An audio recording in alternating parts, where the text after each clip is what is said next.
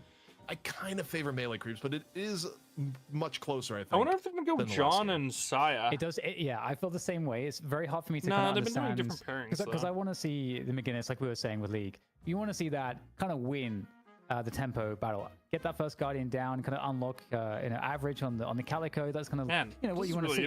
However, I do feel like melee crews have a lot of good tools to also have a good laning phase, so it's kind of hard to see which way it goes. I might, to be honest, lean towards Popper's Peoples. I'm feeling like like the last performance. I'm all about the McGinnis factor right now. Calico's been really, really good. I'm going to go with Popper's Peoples in terms of which way I lean. But I think I'm with you. This is a pretty interesting draft to start this series off with. You can alt-negate his. I think the part that's going to be difficult for Popper's Peoples is just the early to mid part of the game. I think where, the X-Factor game there's ways that they could run away with it too. Like if League is able to win lane and you're able to actually leverage pressure with Calico Doorman, like you can go lane to lane and just make things really terrible for melee creeps. However, I like Goober on Holiday has turned out to be one of the biggest early game menaces in all of Deadlock, and you're comboing it with the Mirage that's still in the back of things. You still are going to have early pressure between the Lash and the Pocket, and honestly, even the Dynamo lanes have actually turned out to be like scarily effective. So I think overall, like I'm just trying to construct a picture of this game in my mind, and I think it's a lot more likely that melee creeps, we see them at 5-7K up 10 minutes into the game than the reverse. Unless the McGinnis lane just has like an awesome time, quickly gets Guardian down, is able to go back and forth. It will never leave. There it is once more, Dan. The love is a little bit of love before the love. Yeah, why not? Why not, right? That's what we do before we start casting. Yeah, of course. That's what we do. I mean, caster synergy is of the utmost importance, and yeah, nothing's ever going to change that. But you always need that caster synergy, bro. As we look into it here, Dan, this is going to be super interesting. Again, in NA, we have not gone 2-0 in a very long time. Yeah, so I feel like if you're sitting there back with your channel points, you just all in whoever loses this map for map number 2. And over the last 6 weeks, you have gone right every time. Yeah, that's actually some really serious strats right now. Okay, so really interesting. I think for a variety of reasons, based on how this game goes, I do wonder if the ban's going to change or if we're going to get people open up for Goober. Holiday. This is going to be a super volatile lane. Both these we've got to focus on it. Like we did in the last game, CP, kind of try to figure out what do we think needs to happen. Immediately, we'll see the McGinnis on the right side lane. So that's obviously a big storyline. Can McGinnis win the lane? 6-9 is classic. I'm actually curious if we're going to see a lane swap because looking at the McGinnis lane, I mean, you've paired the Venator with McGinnis, which by the way is a very scary kill combo on top of being a very strong push combo. And I don't know if Lash Pocket can actually live in this lane. Like, I feel like without lane swap or very early intervention, this could be a quick lane, which is exactly what Popper's Peoples would like to have happen here on the right. Balls. Yeah, it's interesting because Lash and Pocket, like both extremely mobile heroes as also well. into this lane, really nice. So The quantum valley in this lane is really nice. If you get slammed, you can just, and you're fast enough, you can actually quantum out the victor before the Cali can follow up. Goober, no bill. What is this pause reason that's going on? This isn't EU. Goober There's no didn't have just a build random ready, tech pauses. But apparently there is. Also, Healed what injury MLC did Goober no get? longer Goober went evil. from Goober's now evil healed, apparently. MLC Goober to healed. He's no longer MLC evil. Goober. Like spiritually healed? Like I guess. No longer evil. Or he was, playing injured this entire time. We never knew. Playing injured.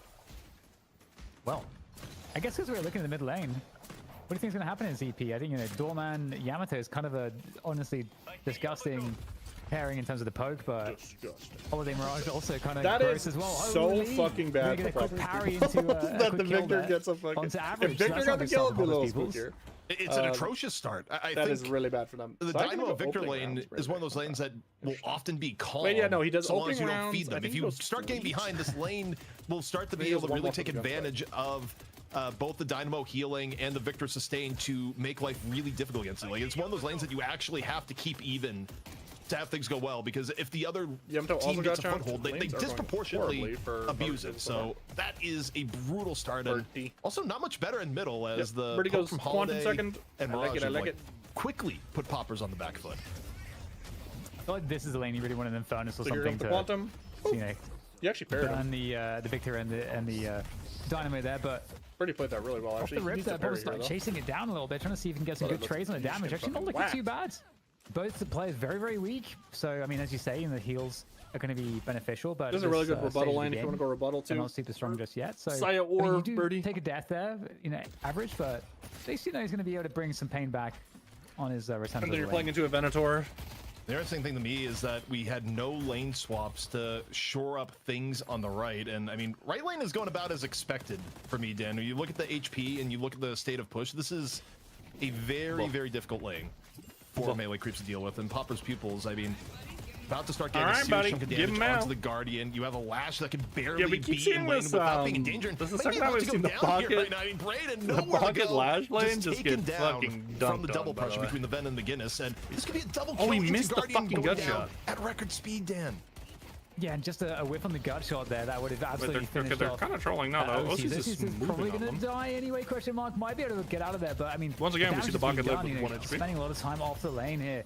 Quantum. Quick parry there, right before the I like the Baron. entanglement is going to I like the Dynamo. Saya alive in this particular engagement. Especially in but- this lane, but I like yeah, the mean, Dynamo. Basically, Really like Leopard on the Venator has been living behind his 07 enemy's Venator? tower at the moment. Looks like they're going to finally force No some greed punch for respect Braden either? for Good Leopard throw. by taking him down. And this is a good way to come back into this one. They've been taking some serious abuse here, but if you're getting bullied, I wonder if he could have you got to committed bully back there. harder. He That's what baited you're out doing. Leak That's what they're Sperry. doing. He could have like It's an heavy old punched or classic something, that maybe. not only happens in your pub games, but even happens at pro play, where people overestimate how aggressive they can be when someone comes back in the lane. Like, yes, you get a soul advantage. Yes, you have lane advantage, but you're down at half HP and you have a full HP Lash coming in. They can trade pretty effectively with you at that point. But often middle, the other story of the game here, Dan, has been that it's been a bit tough for Popper's Pupils and kind of the expected against a Holiday Mirage lane. Something that, okay, Doorman, Yamato, it is winnable on execution, but it's definitely one of the more difficult lanes you could be as that lane duo. Totally agreed. Yeah, and we're going to be sent straight to the middle position to check out the action here, and already maybe getting some difficulty there for melee creeps. Goober getting sent back, John taking a lot of damage here, so feeling pretty good about the Yamato and Doorman combo at the moment. The poke is looking kind of nice, and we do have the buffs coming up as well, so you can see the setup now beginning as Popper's Pupils looking for that left side buff. Also, kind of Buff should go credit 2-0 here for Popper's Pupils. to both Good advantage OCs using and OCs Braden to slow things down a John little is bit. here, It was though. looking like the right lane Right was side. going to get completely out of hand off some of the push that we saw, and instead actually to give it up. things have quieted down, which is Birdie the had to hop off. absolute best thing Or Leak, sorry. in that sort of lane, where if they were able to get Guardian down and another Birdie's playing kill McGinnis down, all the last week, so we would be locked seeing in my brain. League doing lane rotations sub 5 minutes. Yeah, that's not what you want. That is to be avoided. Okay, well, we do have some pressure here on this left side Guardian. Victor gun damage who's, coming in. valiantly defending. shaking off the. Oh yeah, he goes attacks over opening that rounds Siphon life. K-dash. Right, correct. And now having to try to protect So this Quantum here, camp, doesn't need and Quantum it's a here good though. charge to slow things down. He's got his And abilities still, now. He can betrayed being them. Abrams, being very hard to kill. That's very important. And that's going to also limit some of the pressure, the damage that this pressure is otherwise going to convey onto that tower. So that's not good. it's a hard lane, it seems, EP. Like, you know, I think you highlighted it quite well. The pressure from the Dynamo and the... But again, the McGinnis getting pushed, but not getting tower damage down as much. It gets worse as like more a bit of a ability chunk, but points come nothing online, crazy as here. the sustain gets more pronounced, to where it's a lane where a simple mistake easily goes against you, whereas with the amount of healing that you have as the Dynamo Victor lane, you're pretty resilient. Like this from OC's just all in the beginning. The Affliction coming on out nice, here. holy under shit, the gun, OC's, taken down by the burst courtesy of OC's. Yeah, this is the idea of the last bucket lane is like once your shit does get online, you can't just wombo the fuck out of someone. Start out pretty miserable, but OC's and Braden did a good job of surviving the early game. It's really huge for melee groups. Yeah, absolutely. Especially given that I think in the earlier parts of the laning phase, you probably would have had more advantage for the Guinness and so on, but things are shifting. We'll see those fight here result in Lomain's death finally. Nice. Again, trying to do everything you can. Oh, the Singularity will be popped there to try to deal with Poppers. Poppers using the ultimate to get out of dodge, and that's going to be the kill on the He's trying to short quantum in place so he could. It's a really nice job again. I think just doing a fantastic work so defending against Saya here on this Victor, and pressure from Birdie on the Dynamo. Like my focus is getting yoinked back to the game. Off the tower. I mean, for average also got the shocking reanimation in middle. Goober with the lasso, gonna force out Chow transformation. As far as ult trades, yeah, I'm not having to start you that one either, but Poppers is up. Dying elsewhere in the map. Braden continue to come back off in the side lane. Goober though throwing some barrels back. Nice cards, really nice cards. Goober's dead. Middle, but Goober maybe on the losing end of it. Gonna be chased on down. At the same time, League falls. I would have loved watching this blue lane more. This is super like volatile lane. Yeah, the again, trades are really fucking does seem like crazy style. Xeno on Doorman and Poppers on the Yamato. They're getting the better consistently of the trades, the damage trades. So I think that's a really nice sign there for Poppers Peoples, to be honest. Especially with how things haven't been going as good as you want. I think for that McGinnis lane with the Venator, it's very nice that mid is under control. Lane is going punchy punch.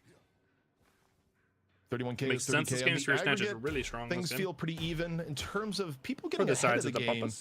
A pocket with an early power spike is legitimately terrifying for some of the earlier fights. Here's the Sam's gonna be on the Dynamo. A little bit back and forth melees here between Saya and Lomain. This is what I'm talking about. This quantum with the really good, trying really to get good. things out. Shocking animation wasn't back up yet. A quick kill on the Saya.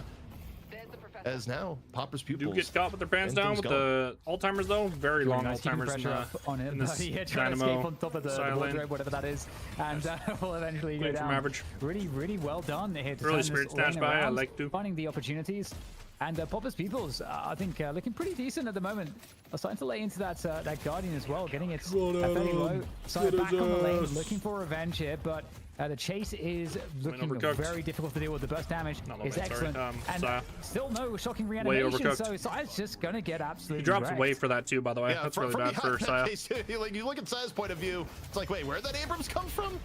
Just absolutely mauled into the wall. Looking elsewhere though, we got OC's out of the briefcase. Finally again, OC's on a 5-kill streak now, Dan. Just really starting to run away with the lane, and what an accomplishment that is on the melee creep side, because that lane was not looking good at the start of the game. That game was getting run down by the McGinnis Venator, and just they've been able to turn around their fortune. And Lomain knows Birdie is here. For where this game is for melee creeps relative to where it could have been if Popper's Pupils was able to ride that momentum. Yeah, I think it's really fun bad to see parry, as well. actually. Oh my god, the parry cancels his heal. That was a really bad parry. Go down again. Oh, that's really bad. Good from fucking Lomain there, by the way. Abrams Calicos. Knew he was on the church camp, just ran him down. But yeah, OCs, I love to see a pocket get this far ahead. Okay, we're going to block their death slam there. Keep the pressure up here from Popper's People's perspective. League laying into them with a minigun. And OC is picking up another kill there. 6-kill streak up to 11 kills. Sons of Guardian got 10 minutes for the McGinnis. It is actually so terrorizing. So they're at 5k, but again, a bit of a Guardian. Look at the soul farm. Bit of a fake Guardian lead here a little bit. The OCs right they're now. up around like 2k, still 3k. a remotely even lane. This is the OC's activated server admin lane and can get a kill on either of the two of them at will. However, things a little better for Popper's Peoples here. Rotation into middle, into the deep dive, and a quick dispatch on the Man, birdie. they were stabilizing this lane so well on the left side. Now they're Sai and Birdie are kind of running it down. Get there in time. It's kind of going well. Think about it, because if not for OCs, you know, like what would the soul differential be? OCs or Melee Creeps, they're 7k behind, despite OCs being so far ahead on souls here. There's going to be but 3 Guardians here before Rift. Managed to find himself, you know, on parity with the soul should count that OCs has. Their big ults up for the Rift if they don't waste them here, though. So People's looking very good right now. Taking complete control of the momentum. Well, Popper's People's are going to want to pressure off the side here with my lead. Creeps, the entirety of this lead it actually could be kind of like a 3 Guardians down versus Rift to fight here with their Giga ults. Where you want to be when you're running the McGinnis. The goal here for Popper's Peoples is to continue to keep up pressure, keep your Guardians as long as possible. I didn't know that's how that animation worked. Whoa, I had no idea about that. The lasso coming on in. So if you lasso just after Dormant ult, it cancels the Dormant. I did not know that's how still the mid Guardian up for Melee Creeps, but that's crazy. Not much longer. Yeah, looking to fight over the Rift as well there on the left side lane. Go, Yam, go. It's like Popper's Peoples have control of that at the moment. Got position on it. Okay, to extend their advantage, their lead. Melee Creep. Guardian take back. Well done, well done. And what can OCs find here moving forwards? Really important that he's able to really utilize his just high soul value to try to turn things around for his team. Creeps are actually playing opposite side here. Back on the pursuit here. Saya looking to take it down. I thought they would want to play Rift because of the resist, but they're like, nah. Yeah, that is Poppers on the Yamato. Saya just die again. Saya's behind now, so he's just like running it. This could be a super early Listic, rotation Popper's Peoples together. I think it was Listic did it on Billy either too. Like at some point, like your deaths, once you're behind, like your deaths are like whatever. You have the rotation coming in from Melee Creeps, but even if he gets kills, it's not gonna be your time to get the Walker. Walker up until about 19 minutes. Then you got a deep dive here from Average, who, you know, thinks better of fully committing to it, but the macros, Melee Creeps are not able to punish for any kills. They tried to play this red side, tried to get a pick, didn't get a pick, and this is now turning into a we got to see the rare super mini wave actually get first Rift get value, and it's kind of insane. Walker, so again, we had OCs go down earlier. Let's see what he can do off the back here, but Birdie getting chased down again. This chase down, you know, between the Calico, the Yamato, there's so many ways to close the distance onto your opponents for these dives, and when you're ahead in souls already, it is so dangerous for anyone to be on the receiving end of that. So like the dive potential, it gives so much control of the entire map at the moment here into the hands of Popper's Peoples, and you got this like just delicious, delectable amount of crates there and above the mid boss. Okay, only one Guardian standing now. To make the lead even worse, average on 15k. I think the only saving grace at the moment for Melee Creeps is how absurdly mega farmed OCs is relative to the team average. Like, OCs is still a big threat. The rest of Melee Creeps right now, not as much. And speaking of OCs, OCs trying to take advantage of that by going for the solo push onto the right Walker. Going to draw 2 off to deal with it. And one of those 2 is Average, who is no slouch on the farm either. And one of the few people that can actually chase down on to OCs. No, you sound nice. But I thought Poppers would go way harder on him. OCs able to make just enough clearance to get away. Average on the Calicos. Yeah, worst case really for him that it was the Calico average there for sure. Oh my God, sounds bad shit like bolt legs. It's on OCs, so like you say, you know, like at this point in the game especially, there's not really any answers to Affliction. You get like a good team Affliction at this stage of the game, especially when you're, you know, doing so well in the souls here as OCs is. That is legitimately a complete game changer. So we'll see if he's able to find an opportunity like that. Because right now, it does seem quite difficult to do so. Popper's Peoples get a tempo blast spread out. Not a lot of reasons to maximum 800 build plus resto. Melee Creeps in a very precarious position to find yourself in this early into the game. I think you start looking, okay, what's a win condition to potentially bring this back? And I think part of it has to start with Goober, where, you know, there's a reasonable, the very beginning of mid lane wasn't bad for the Mirage Holiday lane, but otherwise, Dan, you think about things we've called over this game so far, we haven't really talked about Holiday too much. It has been a slower game for Goober, which is a little bit atypical from what we've seen from Melee Creeps in recent times. This is fucking save pride OCs this game. Oh, it was generally a losing mid lane for them, and so that doesn't surprise me too much. OC's too clean with the movement here. He's gonna live. That pretty much just saved OC's life. I think that's a bait cake, by the way. Take a look at the health differential. Yeah, 100%. Oh, it did it! The Leffa! He took it last second. I don't think he saw Leffa. Sounds like a good shot from Leffa. With the shot, we got to get a replay on that. That is prediction and a half. Is like, don't worry, average. I got him. Yeah, that's a nice kill to get as well. Putting OCs on the deck for a while. The young gets collected by melee creeps actually, so they're going to attempt to run it, but it does feel like, you know, Popper's going to have a full walker control to of the the left side. side. Calco's gonna, if Calco steals the turn, it is turbo bad. And you just although it's still in the hands here of melee creeps. So no, Runner John finally Jones comes has in if for he can Braden. deposit that one. And Warley, OCs bro. found 2 players in middle at the moment. Okay, you're not the biggest EU fan. Plus damage coming in on top of Yamato. This is only, OC still fighting for his life game here, 2. trying to see what he can get done here, but surely it's going to be some assistance. Game 1 of the final and series. yeah, he's going to have to get out that one OCs and unable to find everyone was here what he's before looking you. for in Snake one of was these here. fights as EP. Arctic was here. Everyone beat you, bro. Yeah, and the overall economy situation is tough, and the macro situation is about to get even worse. Bro, the coordinated push from Poppers Peoples utilizing the McGinnis. Yeah, this Calco Hero's not okay. Arctic Blast at fucking 60 minutes. I think the game might be over. You see guy for the main Peoples event. getting these objectives without even trading kills for them, which is why the soul differential is just starting to balloon out of control. This Victor's never going to be it's a really nice way for the rest of the game. to deal with the fact that McGinnis' one weakness, or one of the biggest weaknesses, is mobility. On these deeper pushes, it's just out the door. And Look at this aerodemon shot, though. This is crazy. Yeah. Wait, you saw the cape? He was trying to get it from here. Look. He's like, wait. And then he sees the cape. We're a little bit earlier in the play than I thought. Wait. Do. Not that. Do. Oh, this is brutal. Like Deathmatch shirt? Thanks, bro. I got it on Amazon forever ago. I saw it. I was like, yo, I think I saw it on an Instagram ad or something. We like to see I was like, I gotta buy snipes. People getting sniped. I gotta buy that. We like to see it. Thank you, production. For your transfer to the Victor? Okay. He goes, Production attack always on mag, the ball opening rounds, for replays when it matters most. But yeah, I mean, when Aiden's not around on Vindicta, that's also going for a chance this game. Very good for a chance game for him. Yeah, pretty much. Also, once more Poppers on full I hate OC's duty.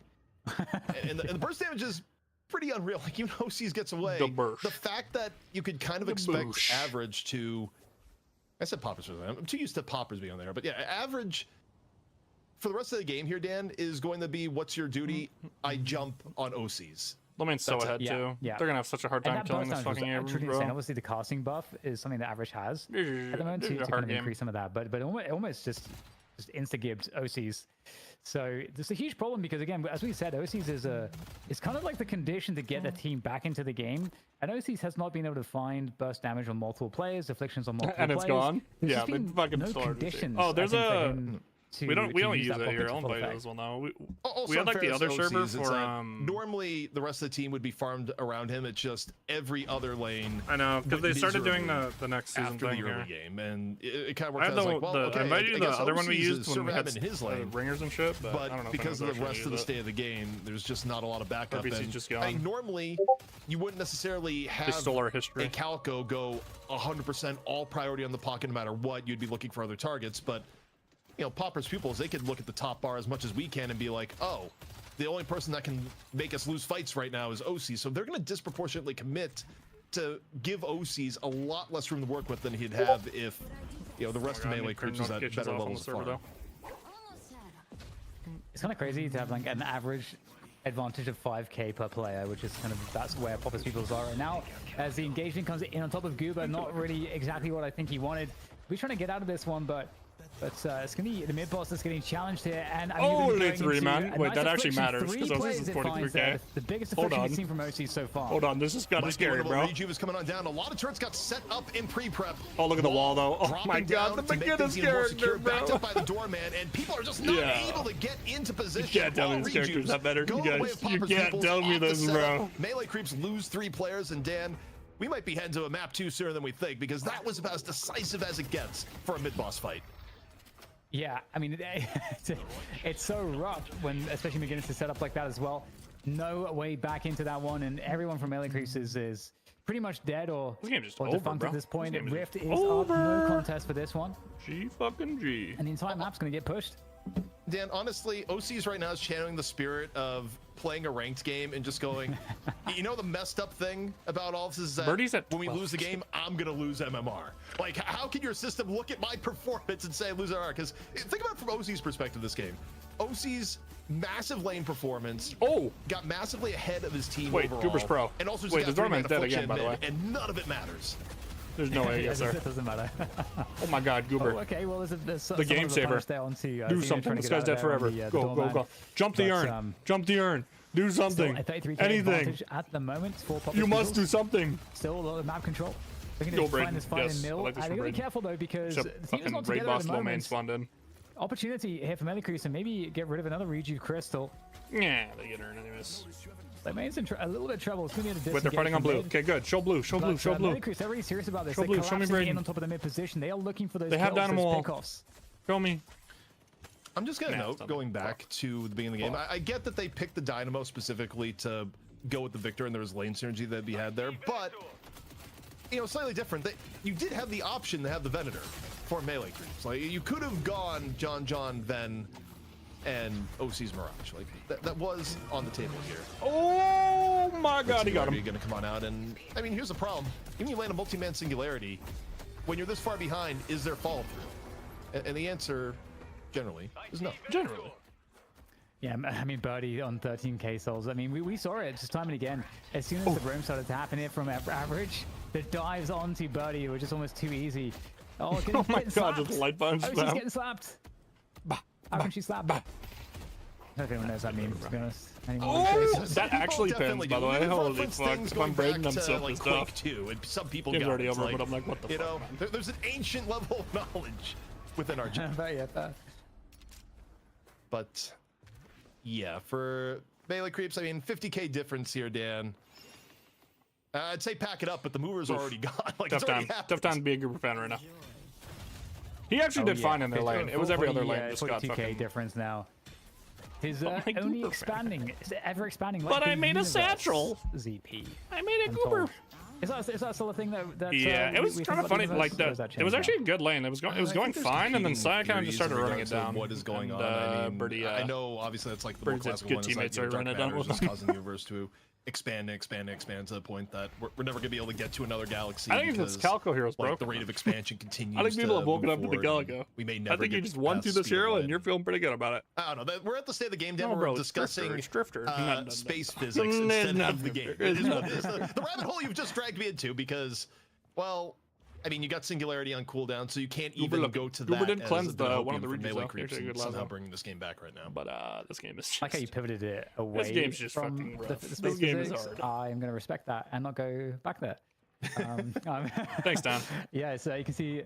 you can really see the average has been taking over the game. Obviously, Juggernaut for low main. Okay. Big respect for OCs and what he's been able to do. Wow, but average has been able to find so much burst. I mean, it kind of makes sense this game, though. Relative players that are so keen in these fights. Double gun. Just terrorizing everybody. It's been really cool to see specifically. Right? I think Lash average, and Victor. how much he's been on top of OCs as well. Also, no stam on the holiday, yeah. Where just... even when you're looking for picks as a holiday, near this bind, bro. Certain things didn't get the cut. They found low main. If low main bought Colossus, by the way, you would have lived. But they fucking kills, but melee creeps maybe the best chance to bring this back we've seen here so far. Into the dive in the chat. Letha getting caught out, and Popper's pupils definitely. There's nothing really for them to get on the team fight they want right now. I think underestimating what melee creeps could bring off on the side with the full team fight engage, but melee creeps still the Colossus Yamato. Oh, it's a murder. It's so bad. Backed by League and oh, another fucking lasso. Quickly turning into another out in favor of Popper's pupils. Poppers, oh, I fucking no reason to stop on the chase. Oh, Saya's gonna live. Is he though? Yeah, just enough reason for melee creeps to feel like, okay, yeah, we gotta take this fight. They get a couple kills, but then, why as you say, you know, Poppers and League and average turn up to the fight, and at that point, you are really screwed. And we're gonna see a 50k difference now. It's so disgusting. 50k at 24. So I think at the 24-minute mark. These have been some of the most kind of like one-sided games in terms of the soul, from the soul perspective, in terms of how far teams are getting ahead. That seemed for a little while. So, you know, props to Popper's Pupils because they've been on only one end of that. So they're doing something right. We don't complain nearly enough about IM. Yeah, and this hero's fucking stupid. Again, I'm just trying to calculate like, oh, we'll take one grapple away. Surely it'll be balanced. Melee creeps getting back into this game, and realistically, we're probably more likely to exceed the speed of light for space travel. Because now people are learning to go recharging rush to bring back this game. It's literally the fucking the next year. the charges in between, you probably need like the recharge time is so short that by the time you get your recharging rush proc, the second one's gonna come up by the time you go. By the time you have to use the next grapple. Yeah, because you take a look at the win condition for melee creeps has gotten so narrow that it's birdie get behind on Yamato. She doesn't bro. Yamato lady. Brayden is in all sorts of trouble. Jumped on by average, finished off by poppers. Yeah.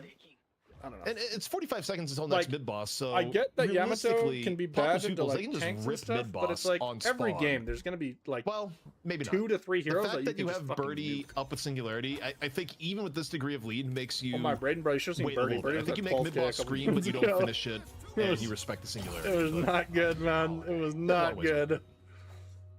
Character tilts me. Yamato is like probably the most tilt. I mean, outside of Doorman, it's like probably like the biggest tilter right now. The territory of no Because you respect. think you escape and then the grapple just fucking appears through a wall, and you're like, oh, cool. With the Singularity still up against the pocket is one of the conceivable ways that you could throw this game if you mess up. Like, I don't actually think you have enormous pressure on Popper's pupils to just like raw send mid boss. Now, based on how they're like positioning, noobs can't play her, but if you're like they're somewhat just going to do it. like competent mechanically, you It's can play still likely to go in their favor, but there is a risk that is. And her being ult taken. is just like uninteractive. She just pops man, it's ult getting and you can't busted do down real anything. fast. He'll come off of it though for a moment to see if they can get a pick here on the side because they have managed to fish and find some fish with that fishing line. And it's 4-man affliction, 32k. It's a 4 affliction, Stevie, but is it going surely to it affect means the something. outcome? OC's is just like looking like actually just like Saya playing dies for a MM second just time tilted back right in the now. spawn. OC's falling right on after. A little bit of disruption from the cart. And Singularity may not be enough to save things now. 2 rejuves, the Popper's Pupils, and there goes the third. So they play it a little bit slower. They make the boss scream and go from there, and that is a sad Singularity if I've ever seen one. You don't have to move. What can you do in this situation? Power slash and grab on people. And Popper's Pupils are serious about the Oh, I'm getting CC'd. I'm about to die. Oh, press my alt button. No, absolutely dialed in. And I mean, again, we saw this performance in the first game. It's so fucking stupid. And I mean, it's so just really impressive. There has been no back and forth, CP. Okay. John, no back and split forth. push king. Holy domination. fuck, those scarabs did so much damage. There's very little to just attach like 55% of the fucking right now. Just 100 HP. That was you insane. start wondering, it's like you go to oh my god, maybe Marvel escalating movies is and you start wondering, it's like Doctor Strange oh had my better god. odds for beating That did Thanos so than much Melee Creeps damage. does to bring this game back in its current form. Wait, the Mirage Hero isn't taking damage. It does yield some interesting data though. Wait, I think the Mirage Hero is supposed I would to take say damage. because Finally. I think one of the things you learn That's a Calico that's 10k up on that Mirage, by the way. So just a fair witness, everyone. Just fucking not dying. This is lasering down the patron, but there's some interesting Arctic information Blast. here. Every fucking ounce of damage from that Arctic Blast. Get the Calico maybe that's one thing to think about. Average absolutely owned on Calico in this game. Absolutely. I mean, I just think Melee Creeps may have gone away from what generally works. I get it. Okay, you got John the Mirage, but maybe just put John the Venator as your baseline to start things off here. I mean, again, they've made the Victor work recently, made the Dynamo work recently. It's not like it's entirely without precedent, but it may be overthinking what would otherwise need draft-wise to make this happen. Like, but at this point, nothing can stop Popper's Pupils. Get one really cool They're gonna clip take down and then Stage 2 Patriot and take map 1 in our biggest money match ever here in NA. Fucking It's not the objective damage like production there. Like, look at this, 30k objective damage from just McGinnis. Holy. Okay, well, Popper's Pupils, starting as they mean to go on. More points. Utter domination from the challenger match into the first 15k map for that one. And the question truly is are there enough learnings if Melee Creeps to be able to turn around their fortune? And are we gonna see 2-2-0s today? Holy fuck! The closest this is a quick to day so far. We've ever been. If we look at the most recent record for NA. I mean, we're closest to the quickest night shift we've had in the last month and a half if this keeps up. Because I mean, you think about the two NA games we just saw, Dan. Exploding. I feel like close. I mean, it was stomp into stomp. It was like good. Nah, I shouldn't say that. That draft was fine. Melee Creeps of all teams. I think they just got pretty good dumped on early. To make it a like League was getting pushed, but they didn't get tower. And then the Victor, Saya just started running it down on the Victor. Like the Victor Dynamo lane was going completely fine. The Victor was like scaling well or going even. They were even getting pushed. And then he just started running it down, man. Yeah, it is a conundrum, and it is one of those examples as to how important that early laning phase like truly is. And so if that you was such a bad have a good shot. handle on it, you know, life's going to get really hard. And I think this was the where they turned the line around. Like they were getting pushed perma, and then they just hit the ult spike, and OC's just ran it. That was like perfect limit. No, he knew his limits perfectly. In this game, where again, if your team loses the tempo, and then it was this, bro. Like after, like he died another time before this, dominate that mid game, and then they just started griefing, your pick heroes don't get the space to do that. Because off of the momentum of a team winning the early lane I think phase, this is a fine lane for the Victor, by the way. Dive here, the Yamato as well. We didn't see it a lot, but Dynamo able to like quantum out after the slams, so the Cali can't get her follow up like burst in. Like I think this was a fine lane. That seems to be a trend that I'm seeing. I think if I had to go back in the DNA of this game and wonder where things this game is fine. Like 4K at 10 minutes with this like scaling draft, like lane. Where it did start totally well. fine. I mean, you got the early kill with. But then the Calico started getting Dynamo lane. Then they started feeding the Calico, and the game was over. Huge gift. This is left with one clip of the game. Look here, just when you think you're out, you got a Ven winning. I swear he went to the Cape. I thought the Cape was. They had a good start, and then I think they just underestimate some of the turn back in from Popper's pupils, where people come back in at full HP. They end up losing the momentum that they have in lane. That was a lane that ideally could have run away with things. Flaming him, and then it's going to do like second most damage in the game. And again, I think there's a few micro decisions there to actually end up getting momentum pretty severely against melee creeps. And also, I think you probably have to look at Goober here. And was it that process behind Dynamo? Plays Goober a lot in terms of all the things Goober does well. Goober has a good game. I think you have to go into the VODs and figure out what in the world happened for Goober this game, where Goober kind of got gummed up, didn't have a massive early game performance on holidays. So some of the tempo that Melee Creeps was probably expecting to carry them. Like maybe they wanted it for like mid control, because but like you could have gone like Sinclair here, have more lane presence. Like you needed more lane presence. Clearly, plays from Popper's pupils. Already plays Sinclair. You'd have to dig a little bit deeper, but it just didn't materialize. I think Viscous was, I think Viscous get banned. Had a lot of really good answers to a holiday. I mean, you can see that Goober didn't die though. Really, that's like actually kind of impressive. You know, you're just talking about Goober. Yeah, this is not gonna cut it, bro. 1-8, 3-10, 110. You're like these three cannot feed this hard, bro. But yeah, you can see just how. Quantum from against wall, maybe. I think it's just a mid control thing. Like Melee Creeps have been in this game was their reads, their last couple drafts, because they're playing different than everyone else's. I think they're like a big mid control in that off the early laning phase. I think they wanted McGinnis in this draft. Just again, if I had to guess, like if you plug McGinnis in here, Poppers was also kind of I think it's good. I don't think they expected Poppers to go McGinnis on 3. I don't think they expected that. That was, I think, very. But they should have. They should because League plays very problematic. A lot of McGinnis, so I don't know. League's like one of the. I would probably say like the best McGinnis player. So honestly, where things may have went awry is, I think like honestly, I don't even really know if it's a draft thing. They literally like look at the graph. Like we saw the full draft. They got out of lane fine, and then they just kind of started running it, bro. Put the players on the heroes that they were on.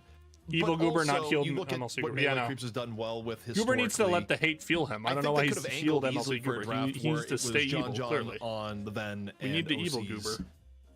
On the Mirage, and I think things probably would have went a little bit better. They won the run around with the Victor Dynamo comp, and hey, I mean, look, they made a Dynamo comp work last week, but in this instance here, they may have given up too much because it wasn't just the fact that you didn't have John playing the Ven, but Leffa looked incredibly comfortable on the Ven, and not that Leffa plays a bad pocket when he's been playing it a lot recently, but I think overall, Popper's Fuels may look at this and be like, oh, hey, this actually worked out pretty well.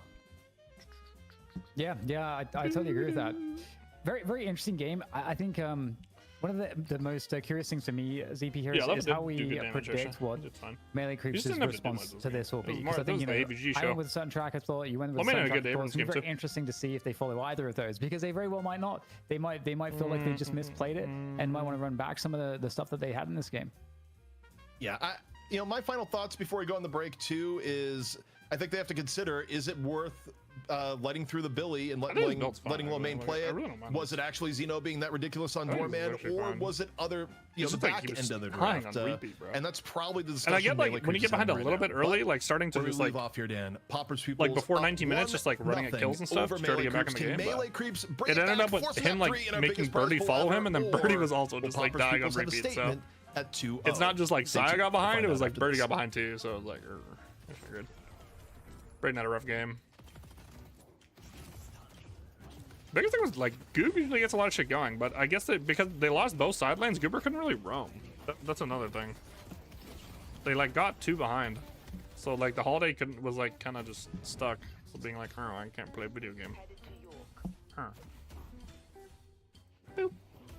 Back to A-Shards. Box video. Just hopefully break even. People are not boxing enough. Boxes are so valuable in this game, and I cannot overstate this. Don't take this the wrong way, though. There is a hierarchy of where to get souls from. Troopers is always first, then camps, then boxes. This is because these are finite resources around the map. The best way to think about this is that Troopers is the best hierarchy of where to get souls from. Troopers is always first, then camps. This is, okay, from a support player. Then I don't give a fuck about camps. The only camps I ever want to do are stealing the 2 mediums on the triple camp on the enemy side and stealing small camp. This is the only camps I care about as a support player. I fucking love boxes, bro. I want to get priority and I want to go into their jungle and I want to steal boxes. I want to go Fleetfoot, Kelvin, Ice Path and just steal every fucking trophy, like golden statue and box in the game. I want to go do sub-raid ones. I want to go do all this shit. So I actually think this priority matters what role you're playing, I think. Personally, like if you're like P5, P6, I think that these are actually flip-flopped. Maybe P5, there's an argument like you have enough like damage to take medium camps and stuff. But for example, if you're someone who's not building a lot of damage, I can't do tier 3 camps. So like I don't really care about camps all that much, to be TBH. This is because these are finite resources around the map. The best way to think about this is that Troopers is the best way to get and then souls. Like something that like he might talk about this, but like anytime you can take the enemy side's shit, it is always good. It is infinitely better. Doing box runs in your backside is like a 0 risk play, so it seems fine, but it's the fact that now like your shit can get stolen and you're not stealing the other team shit is always something to like think about when it comes to like camps and boxes. If you have any kind of lead, you should be pressing your advantage. Always. Always. Troopers, don't like grief your face off, but like stealing shit is so much more valuable. You should be hitting boxes. They're in lane with the troopers. They're right next to camps. You can get boxes while you're getting camps. Why do pro players and pro teams value center sacrifices so much? It's because clearing a center also comes with a giant free stat increase. You can get the same value from walking around the map. Past 5 minutes, clearing boxes should never be your main priority, but it should always be a secondary objective on the way to whatever else you're doing. Now before we get into the routing, I want to show the mid boxes. Normally boxes spawn at 3 minutes. However, the boxes underneath mid spawn at 10. Okay, I actually didn't know this timer. Like I always thought like because they changed it used to be 8 minutes, so normal boxes according to the wiki respawn after 3 minutes. The mid boxes respawn after 5 minutes. Okay, this is good to know. See, this is shit I didn't even know. Boxes are like because they changed these timers way too They're much. worth a lot of money. Being able to safely come check on these is very important. Alright, let's go through my routes. Now, as I go through my box routes, I want to explain that there are things that I would call a break point in the box run. While you're taking your boxes, there will come a point where you can either... Weren't the mid boxes always 10 minutes? For some reason in my brain they were 8 minutes before.